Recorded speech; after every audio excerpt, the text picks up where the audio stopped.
governantes ainda acham que a Bíblia é um livro subversivo e perigoso. E por que eles têm tanto medo da Bíblia? Uma pergunta importante realmente, cuja resposta pode explicar o porquê de tantas perseguições. Porque a Bíblia nos faz novas pessoas. E todo o sistema no poder, seja o capitalismo, ou o comunismo, ou o islamismo, ou qualquer outro sistema religioso ou político, teme a hora em que Deus entra na vida de alguém, porque agora ela serve a um novo rei. O apóstolo Pedro disse em Atos que devemos obedecer antes a Deus e depois aos homens. De repente, quem está no poder perde o controle sobre o homem que lê o livro, porque agora obedecemos a ele primeiro, mais do que aos outros. Isto nos leva à beira da desobediência civil, embora eu não devesse usar o termo. Mas talvez seja o caso. Por que devemos obedecer ordens imorais? Muitas vezes, damos a explicação. Me mandaram. Nada disso. Até na Segunda Guerra, com todo o domínio dos alemães, a submissão e a obediência às ordens não diminuía a crueldade e pessoas eram executadas mesmo obedecendo ordens. Isso ainda pode acontecer hoje. Nós, por meio desse livro, nos tornamos um povo de opinião, povo de convicções tão fortes que nada as abala, mas sempre baseadas no amor, na compaixão e sempre sob o comando direto do Senhor. Por isso a Bíblia é perigosa, por isso os ditadores atuais temem e proíbem a leitura desse livro. E os cristãos que não vivem sob os regimes autoritários? Eu, certa vez, conheci um pastor na Tchecoslováquia que me disse: não importa onde você vive, se levar este livro a sério, estará em apuros. E acrescentou: então terá orgulho de fazer o que é certo. Há sentido em dizer que a Bíblia é um livro perigoso, mesmo vivendo numa sociedade livre? Sim, e essa é a razão dos ataques contra nós cristãos, porque lemos a Bíblia. O método é diferente, o efeito é o mesmo. Somos muito ocupados para ler toda a Bíblia. Nós seguimos alguns trechos, passagens selecionadas, versículos, ou ouvimos alguns trechos que foram gravados em CD, ou na minha época eram aquelas fitas cassete.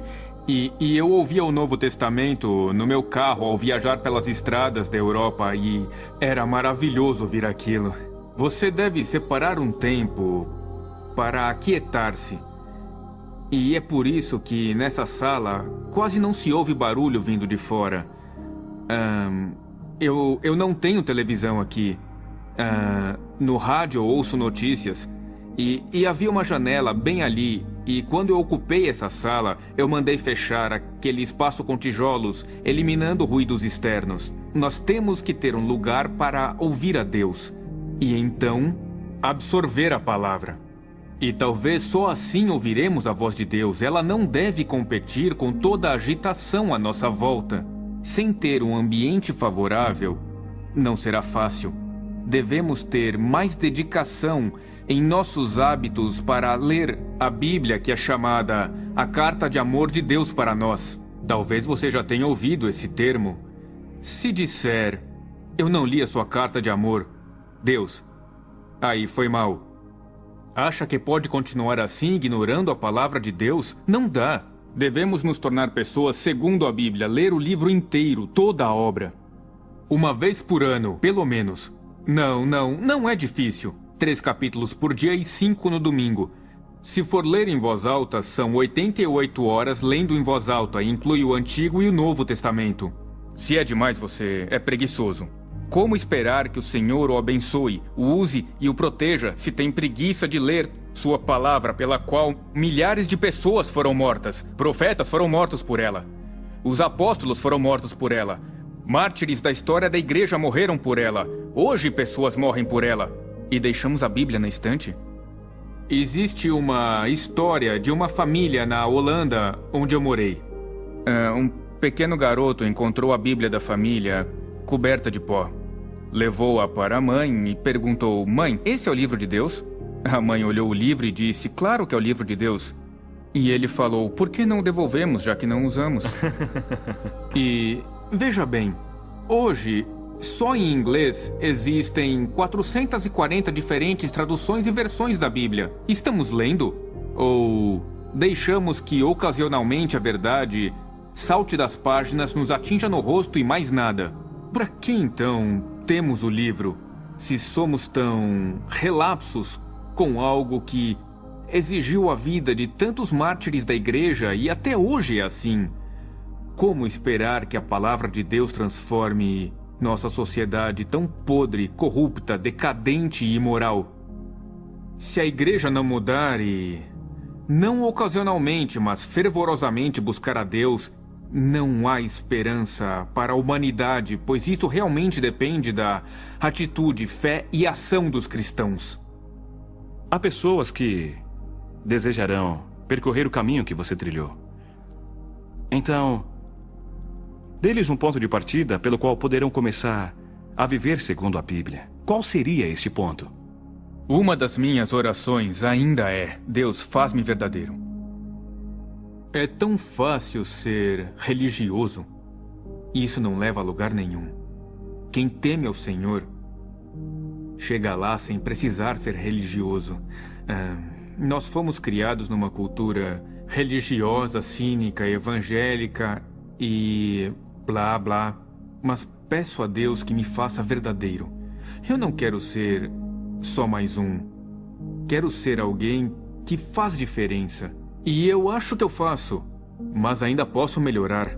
Aconselho que, ao ler a palavra, diga: Senhor, fale comigo. E o que me disseres, eu farei. E surgirá uma nova vida de aventura que o espantará. Aconteceu comigo. Eu estava lendo Oswald Chambers. Eu sou um grande fã de Oswald Chambers. Tenho todos os seus livros. E o pessoal do seminário me chamava de fanático. E em qualquer situação eu sabia o que Chambers diria. Então, certo dia eu li em seu livro: Dá a quem pedir. Ele escreveu no comentário: você vê um bêbado vindo lhe pedir algum dinheiro e logo pensa, não, porque ele vai comprar bebida. Mas não é isso que Jesus falou. Ele disse: dá a quem te pedir. Meu Deus, se tem que ser assim, eu o farei. Um dia depois veio um bêbado. Pediu dinheiro e eu entreguei. E depois eu pensei, é perigoso. Obedeci a Deus. Essa é a minha obrigação. O bêbado responde pelo que faz com o dinheiro. E então eu pensei, é melhor não levar isso tão a sério. Mas depois eu voltava a pensar naquilo, eu pregava aquilo. E acontecia que no mesmo dia vinha alguém pedir algo, e nem sempre um bêbado, mas alguém. Pediram meu acordeão, eu entreguei porque eu tinha acabado de pregar sobre aquilo. Dá a quem te pedir. Isso é muito radical.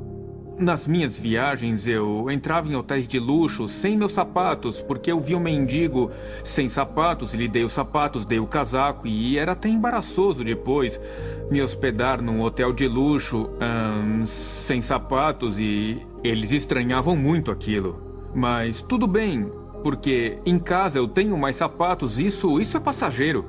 Mas se eu decidir obedecer a Deus, assim que eu tomar conhecimento de qualquer versículo que fala em comportamento, Deus então me provará. Se Deus não o provar, me surpreenderei. Se você nunca for atacado pelo diabo, me surpreenderei. Mas como? Eu não sou digno de um ataque?